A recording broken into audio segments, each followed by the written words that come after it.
নমস্কার বন্ধুরা, আজ আমি নিয়ে এসেছি একদমই নতুন ধরনের কুমড়োর দারুণ টেস্টি একটি নিরামিষ রেসিপি, যেটা ভাত, রুটি, লুচি, পোলাও যে কোনো কিছুর সাথে খেতে দুর্দান্ত লাগে। আর এটা খেতে এতটাই টেস্টি হয় যে কুমড়ো খেতে একদমই পছন্দ করে না সেও কিন্তু একদম আঙুল চেটে খেতে বাধ্য হবে। তো রান্নাটা তৈরি করার জন্য প্রথমেই আমি এখানে প্রায় 500 গ্রাম মতো কুমড়ো নিয়েছি। আর কুমড়োটা কিন্তু একদম কাঁচাও না, আবার একদম পাকাও না, বলতে পারেন কাঁচা পাকা কুমড়ো। তো কুমড়োটাকে এবার এইরকম একটু মিডিয়াম সাইজ মতো করে কেটে নিচ্ছে, তবে খোসা কিন্তু ছাড়াচ্ছি না। আপনারা চাইলে খোসাটা ছাড়িয়েও নিতে পারেন, তবে খোসা থাকলে কুমড়ো একদম গলে মিশে যাবে না। তো এবার এগুলোকে আমি খুব ভালোভাবে ধুয়ে নেব। এবার গ্যাস অন করে কড়াই বসিয়ে দিয়ে দিলাম অল্প একটু সর্ষের তেল, প্রায় ছোটো চামচের 2 চামচ মতো। তেলটাকে এবার খুব ভালোভাবে গরম করে নেব। তেল ভালোভাবে গরম হয়ে আসলে এবার এর মধ্যে দিয়ে দিচ্ছি আলু। এখানে আমি একটা মিডিয়াম সাইজের আলুকে এরকম ডুমো ডুমো করে কেটে দিয়েছি। তবে আপনারা এই রান্নাটা কিন্তু আলু ছাড়াও করতে পারেন। তো একটু নাড়াচাড়া করে মিশিয়ে নিয়ে এবার ঢাকনা দিয়ে আলুটাকে প্রায় 2 মিনিট মতো ভেজে নেব। তো ঢাকনা দিয়ে আলুটাকে প্রথমে 2 মিনিট মতো দেখুন ভেজে নিয়েছি। আলুর মধ্যে কিন্তু একটা কোটিং পড়ে গেছে। তো আলুটা একটু হালকা ভেজে নিয়ে তারপর এর মধ্যে কেটে ধুয়ে রাখা কুমড়ো দিয়ে দিলাম। দিয়ে দিচ্ছি অল্প একটু লবণ। যেহেতু আলু কুমড়োর থেকে সেদ্ধ হতে বেশি সময় লাগে, তাই আলুটা একটু ভেজে নিয়ে তারপরে কুমড়োটা দিয়েছি। সব কিছু নাড়াচাড়া করে মিশিয়ে নিয়ে এবার আবারও একটা ঢাকনা দিয়ে দিয়ে কুমড়ো আর আলুটাকে প্রায় 3 থেকে 4 মিনিট মতো ভেজে নেব। আর এই সময় আমি একটা মশলা তৈরি করে নিচ্ছি।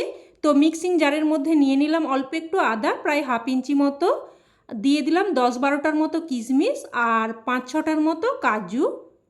তবে আপনারা চাইলে কাজু বাদামের পরিবর্তে কিন্তু চীনা বাদামও ব্যবহার করতে পারেন। তো অল্প একটু জল দিয়ে দেখুন একটা মিহি পেস্ট বানিয়ে নিয়েছে। এবার এটাকে এক সাইডে রেখে দিলাম। আর এদিকে কিন্তু প্রায় 3 থেকে 4 মিনিট মতো ঢাকনা দিয়ে দিয়ে কুমড়ো আর আলুটাকে ভেজে নিয়েছি। দেখুন কুমড়োর মধ্যেও কিন্তু হালকা রং ধরে গেছে। এইভাবে কুমড়ো আর আলুটাকে কিন্তু হালকা করে ভেজে নিতে হবে। তো এবার কুমড়ো আর আলুটা উঠিয়ে নিচ্ছি। উঠিয়ে নিয়ে আবারও দিয়ে দিলাম অল্প একটু সর্ষের তেল।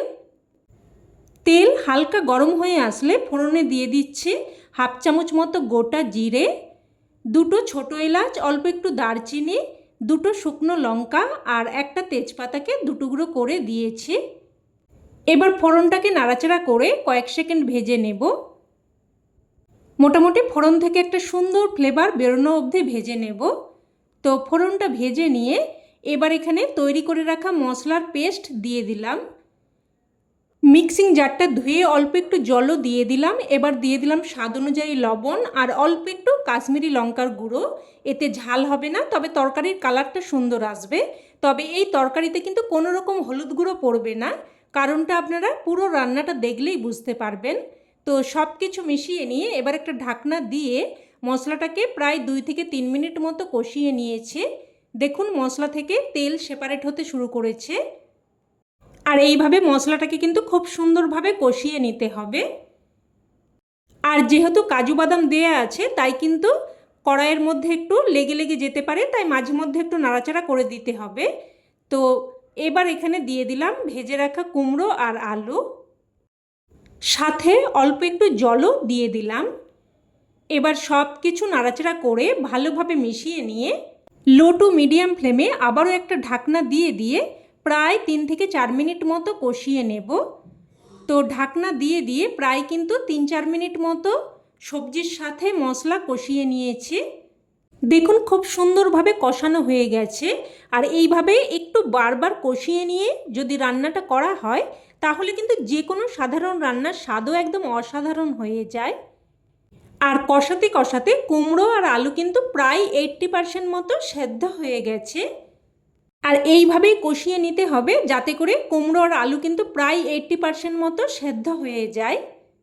এবার এখানে দিয়ে দিচ্ছি 1/2 কাপ গরুর দুধ। আর এই দুধটা কিন্তু আমি আগে থেকে গরম করে রেখেছিলাম। আর দিয়ে দিলাম 1/2 কাপ জল। এবার সব কিছু ভালোভাবে মিশিয়ে নেব। আর আপনারা হয়তো অনেক রকমভাবেই কুমড়ো রান্না করে খেয়েছেন, তবে এই রান্নাটা কিন্তু একদমই নতুন আর একটু আলাদা, তবে স্বাদে হয় কিন্তু একদম অসাধারণ।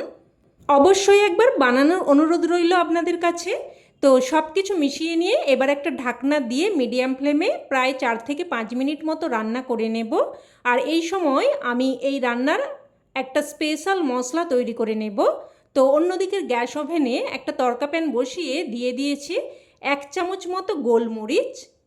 গোলমরিচটা একটু ভেজে নিয়ে তারপর এখানে দিয়ে দিচ্ছি 1/2 চামচ গোটা জিরে আর 1/2 চামচের থেকেও কম অল্প একটু মৌরি। আর আপনারা হয়তো খেয়াল করেছেন আমি কিন্তু এই রান্নাতে কোনো রকম ঝাল দিইনি, এই রান্নার পুরো ঝালটাই কিন্তু এই গোলমরিচ দিয়ে হবে, তাই গোলমরিচের পরিমাণটা আপনারা আপনাদের স্বাদ অনুযায়ী দিয়ে দেবেন।